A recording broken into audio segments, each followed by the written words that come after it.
செய்தித் தலைப்பு: வேகமெடுக்கும் ஆழ்ந்த காற்றழுத்த தாழ்வு மண்டலம், சென்னைக்கு ஆபத்தா? வானிலை மையம் விளக்கம். வணக்கம். வங்கக்கடலில் நிலை கொண்டுள்ள காற்றழுத்த தாழ்வு மண்டலம் தற்போது ஆழ்ந்த காற்றழுத்த தாழ்வு மண்டலமாக வலுப்பெற்றுள்ளது.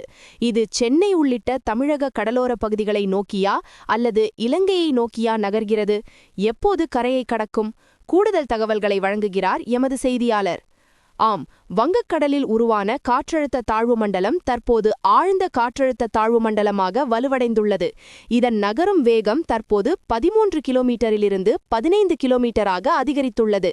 தற்போதைய நிலவரப்படி இது சென்னைக்கு தெற்கு தென்கிழக்கே சுமார் 940 கிலோமீட்டர் தொலைவிலும், காரைக்காலுக்கு தென்கிழக்கே 810 கிலோமீட்டர் தொலைவிலும் நிலை கொண்டுள்ளது.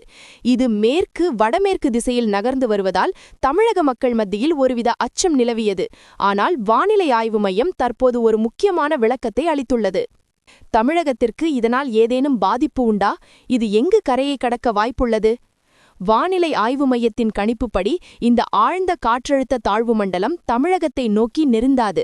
இது தொடர்ந்து மேற்கு வடமேற்கு திசையில் நகர்ந்து நாளை மாலை அல்லது இரவு நேரத்தில் இலங்கையின் ஹம்பாந்தோட்டை மற்றும் கல்முனைக்கு இடையே கரையை கடக்கக்கூடும் என்று அறிவிக்கப்பட்டுள்ளது.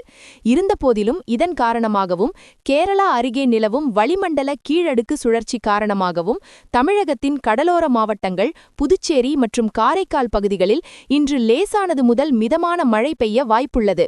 ஆனால் உள் மாவட்டங்களில் வானிலை வறண்டே காணப்படும். கடல் சீற்றம் எப்படி இருக்கும்? மீனவர்களுக்கு ஏதேனும் எச்சரிக்கை விடுக்கப்பட்டுள்ளதா? ஆழ்ந்த காற்றழுத்த தாழ்வு மண்டலம் வலுவடைந்துள்ளதால் தென்மேற்கு வங்கக்கடல் பகுதிகள் கடல் சீற்றத்துடன் காணப்படும். எனவே மீனவர்கள் ஆழ்கடல் பகுதிகளுக்கு செல்ல வேண்டாம் என அறிவுறுத்தப்பட்டுள்ளது. தமிழக நிலப்பரப்பை இது நெருங்காது என்பதால் மக்கள் அச்சப்பட தேவையில்லை என்றும் வானிலை மையம் தெளிவுபடுத்தியுள்ளது. தகவல்களுக்கு நன்றி. இலங்கையை நோக்கி நகரும் இந்த ஆழ்ந்த காற்றழுத்த தாழ்வு மண்டலத்தின் நகர்வுகளை வானிலை மையம் தொடர்ந்து கண்காணித்து வருகிறது.